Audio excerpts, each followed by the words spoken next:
This is the third screencast for Chapter 4, Biodiversity and Evolution. So looking at this one here, we're looking at continuation of that whole species, richness, and evenness. Now, looking at this one, they actually have the same richness, the same number of species. So they look kind of similar. We got, I think, 4 different species, A, B, C, and D, of them. But one of them is more biodiverse than the other. And if you kind of look at it a little bit more, you see that one of these trees is a little more found more easily than the other ones, and that would be A. So looking at some percentages we got on there, you can see that A is there 25%. They're all at 25% on the left-hand side, community 1. And then on the right-hand side, you can see they're much different. They're all just present, except for A. A is very much abundant. So as far as biodiversity goes, you have to look at both of those factors. How rich, how many species do we have? They're the same. But the evenness is not at all the same.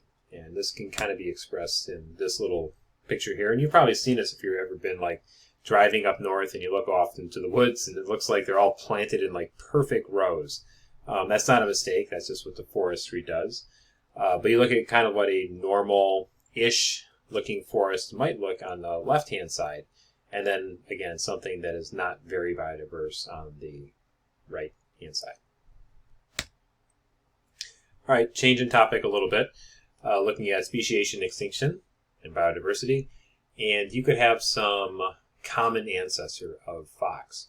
But based on how these things were separated, they're isolated from each other, you can see that they evolved differently. So the Arctic fox kind of has all these short appendages to try to keep the body warm. And the gray fox, in a little more of a warm environment, tends to have different adaptations so from wherever they're at. But they get to a certain point where they're not able to breed and produce a viable offspring any longer. All right, 2 different types of evolution. We'll talk about the one on the right first. Microevolutions are just very, very small changes or variations within a species. So it's still the same species, but over time, eventually, it can lead to a new species. Macroevolution is like a longer-term look at species, and it kind of shows how they have evolved differently, kind of like the fox on the previous slide we just looked at. Macroevolutions, how they have differed to a point where they are no longer different, or the same species. Excuse me. All right, hotspots. This comes up a couple different times. It's a big one, big term.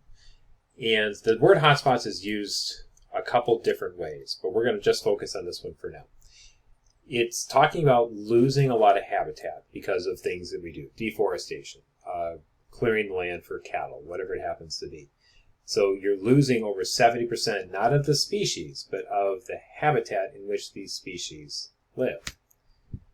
And you can say there's several of them on the planet, but what makes it a problem is not just the fact that it's happening, it's that, well, how many species actually live there. So you're looking at those numbers there, it's a small area, relatively, 2.3% of the Earth's surface, but like a lot of the Earth's species live in these areas. So think like very biodiverse locations, typically around the equator. And we'll talk more about that another time, but a lot of the Earth's biodiversity is found between the tropics, Cancer and Capricorn, in the equator-ish region. Very biodiverse.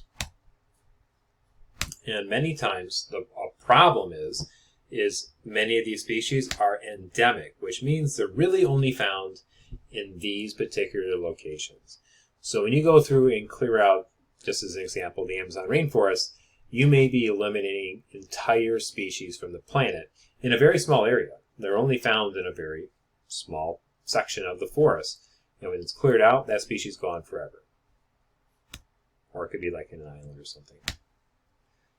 This is a term which you don't see a whole lot, but you see the graphics a little bit more like in biology. Phylogenies, looking at a diagram of how species kind of evolve. Sometimes it's like a huge diagram where it shows like, I don't know, like a cell. And it goes all the way over to like, now you have humans, and now you have whales, and now you have snails. A lot of different depictions of how they'll separate them out. This one's a little tighter, looking at how they're somewhat similar. But these are used to demonstrate how species have evolved from a common ancestor. Just a couple more terms for you, and you probably remember some of this, if not all of it, from biology. Genotype and phenotype. Genotype is in the genes, what is the code within there, and the phenotype is what you see. Let me go back there. The phenotype is actually how it is expressed, what you see. Okay. Mutations is just something that happens along the way and changes the genetic code. But again, it could just be for that one individual, and usually it's not something that's beneficial. Just because you have a mutation doesn't mean it's something that works out. And it may only be for that individual. Sometimes it's passed on to new generations. And again, a lot of this kind of rolls around in my mind, and I start thinking about viruses and COVID and such. I know viruses are not necessarily alive, but you get the idea. Recombination is a similar idea, except the process is different. Instead of just having something in a genetic code mutate, a recombination is just like things sort of falling apart and recombining in a way that allows it to be expressed. All right, going back to evolution and a couple different methods that we'll talk about here. I think there's 4 of them. The first one here, we'll look at mutation, which we've already expressed a couple times. In this little example, you have an original population that one of these white-haired mice develops black hair, mutation, whatever. And for one reason or another, it is able to pass this gene on to more than the others. And therefore, over time, it becomes a little bit more dominant, or maybe over given enough time, it becomes a dominant trait. And sometimes this has to do with the environment in which it lives. So maybe it's better camouflaged in its particular location. It could be a variety of things. Next one is called genetic drift.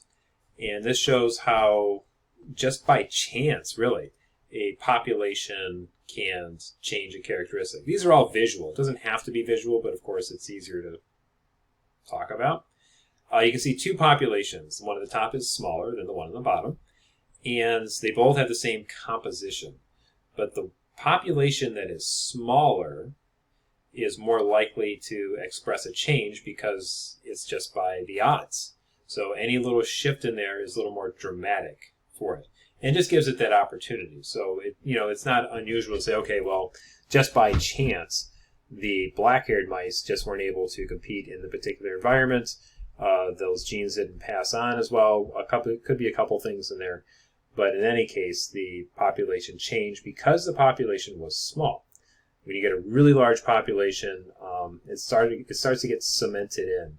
And you really need maybe more time for that same change to take place. Or some other environmental pressures that are taking hold in it as well. Bottleneck. I always like to think of this as like the American buffalo, bison, that were almost all eliminated. At one point, there was like 40 or 50 million of these things roaming around the central plains. And then they got knocked down to right around 5,000. That was it. That was all that was remaining.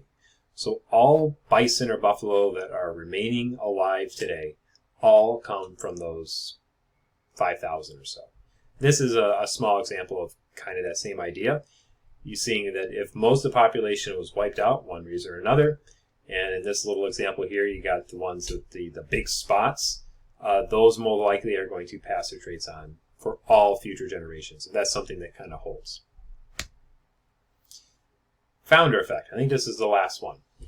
And typically, as you're looking at this, you have like an isolated area where some of the species are able to colonize that particular location, and all of their traits are the ones that new future generations will take on.